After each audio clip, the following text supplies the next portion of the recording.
Nesta edição do programa Argumento, você acompanha conosco uma conversa com o senador Humberto Costa. E o nosso tema é o financiamento de campanha. Depois de deflagrada a 7ª etapa da Operação Lava Jato pela Polícia Federal, a sociedade brasileira está constatando as distorções existentes entre poder público e empresas privadas. E é por isso que aqui na casa, uma reflexão sobre financiamento de campanha ganha uma nova força. Senador, muito obrigada pela sua presença aqui no nosso programa. A gente teve a oportunidade no Argumento de entrevistar parlamentares depois das eleições de 2014. E a vontade de uma reforma política é quase consensual. Pauta da reforma, um dos temas, financiamento de campanha. O que o senhor acha que pode ser feito e o que precisa ser feito para aprimorar esse processo do financiamento das campanhas?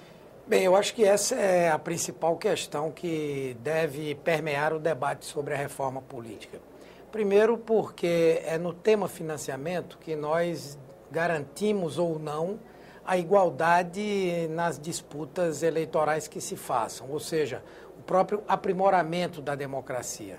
No desenho que nós temos hoje, numa eleição, aquele que tem mais recursos tem muito mais chances de vencer a eleição do que aquele que talvez tenha uma história política, tenha um respeito da comunidade, mas sem os recursos materiais encontra uma dificuldade imensa. Então, discutir o financiamento de modo que ele possa ser algo que garanta uma igualdade de oportunidades. E discutir o financiamento também porque está absolutamente evidente que em todos os escândalos que acontecem na política brasileira, em todos os níveis, em última instância haverá a questão do financiamento de campanhas eleitorais envolvido. É verdade que há em vários lugares funcionários, empresas, enfim, que procuram se locupletarem desse recurso público. Porém, na maioria dos casos, há sempre, de alguma maneira, uma relação que passa pela questão do financiamento das campanhas. Então, é uma maneira também de nós criarmos mais barreiras à corrupção no nosso país. Senador, o que o senhor julga que seja uma regra boa para financiamento de campanha? A possibilidade do financiamento por parte do cidadão? Financiamento com teto para a campanha? O que o senhor acha que faz desse sistema ser mais eficaz? Acho que é possível se fazer uma mistura entre todas essas coisas, né? Primeiro, acho que nós somos defensores do financiamento exclusivamente público, mas acho que se nós tivermos um financiamento misto, público e privado, em que a participação privada seja do cidadão com limite de contribuição, nós vamos ter avançado de forma significativa. Talvez aí nem seja necessário estabelecer um teto. Vamos ter que coibir o Caixa 2, mas naturalmente as campanhas vão cair muito no valor do seu custo. Então, se nós tivermos o financiamento misto, pessoa física e financiamento público, com um limite de gasto para a doação do cidadão, eu creio que nós já vamos ter um avanço muito significativo. E da campanha, o senhor não acha necessário? Para cada tipo de campanha, um máximo de gasto? Sim, acho que é uma coisa importante. Mas digamos que mesmo que não houvesse nesse novo modelo misto, isso seria uma coisa natural, porque os bilhões que hoje estão envolvidos, jamais eles seriam conseguidos num processo como esse. Mas eu concordo que é importante também estabelecer um teto de gasto para cada tipo de campanha. E aí também, independentemente do tipo de financiamento. Senador, o senhor acha que é necessário melhorar a prestação de contas? Porque hoje em dia acontece em 3 etapas, não é isso? A prestação de contas de uma campanha? Eu acho que da forma como é feito hoje, eu acho que já consegue dar alguma transparência. O problema não é a prestação de contas da campanha, eu acho que o problema ainda é a existência do chamado Caixa 2, o recurso da contribuição que é feito por fora. Às vezes a gente fica até impressionado com as declarações de gastos de candidatos. existem lugares que eu tive a oportunidade de ver a campanha de dois candidatos que disputavam, e era evidente que um deles tinha uma campanha com muito mais recursos materiais do que o outro. E na hora da prestação de contas, o outro é que tinha declarado mais recursos do que aquele. Então, é evidente que nesse caso houve um caixa 2. Não sei de que maneira isso foi feito, mas eu acho que ainda o nosso grande desafio é coibir o caixa 2. O senhor acha que nós vamos ter ambiente para essa reforma política, para tratar desse tema aqui na casa, na próxima legislatura? Eu acho que não é uma questão de ambiente, é uma questão de urgência, de premência, de necessidade.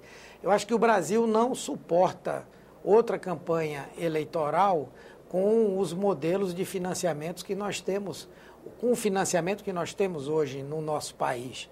E nós vamos ver uma continuidade de escândalos a acontecerem em todos os níveis. Eu acho que nós chegamos ao fundo do poço. Algumas mudanças têm que ser feitas. Nem que não batam tão de frente em alguns temas como esse do financiamento, digamos que tenhamos situações de limitação simplesmente do gasto, um maior disciplinamento, enfim, mas outras coisas vão ter que ser tratadas que são essenciais também. Por exemplo? O fim das coligações proporcionais é algo fundamental, o fim da contagem do tempo de televisão para os partidos que não estão coligados na chapa majoritária, a questão da fidelidade partidária, essas coisas também são pontos extremamente importantes para uma reforma política. São determinantes também, né? Sim, hoje no Brasil, por exemplo, nós temos mais de 30 partidos legalizados e 30 em processo de legalização.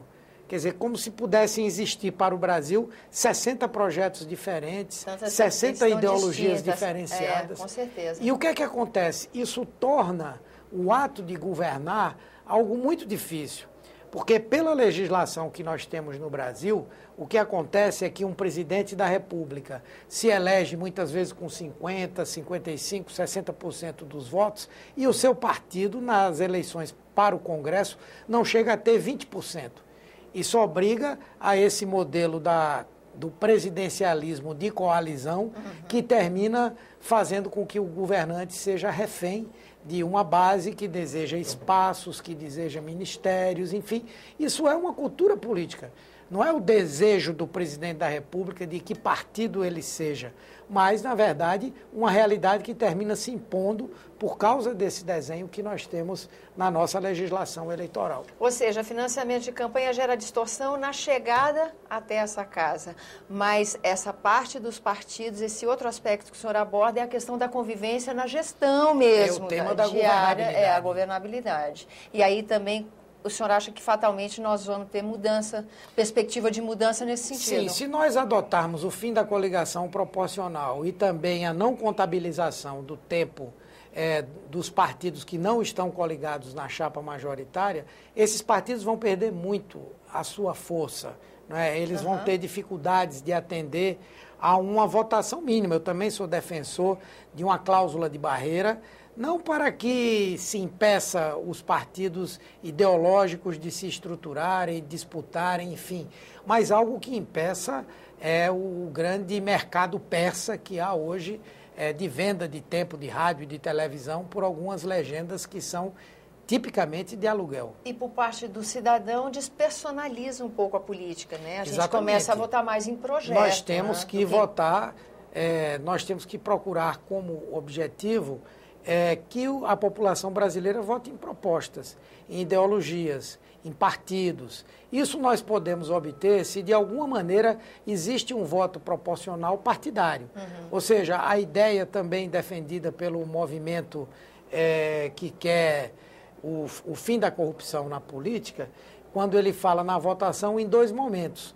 Se votaria no partido e se votaria em um dos candidatos que compõem a lista do partido, para que não haja o perigo de o partido, por intermédio dos seus dirigentes, estabelecer quem deve ser eleito ou não. Então, é uma outra medida que nós precisamos discutir.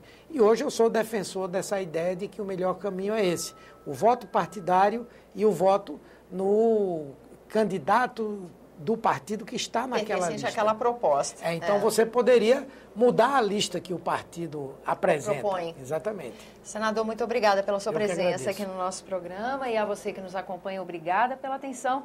Esse é o programa Argumento. Eu sou Tânia Horman e você é eternamente convidado a dar sugestões e críticas sobre a nossa programação. Ligue 0800 61 2211, ligação gratuita, ou acesse senado.leg.br/TV.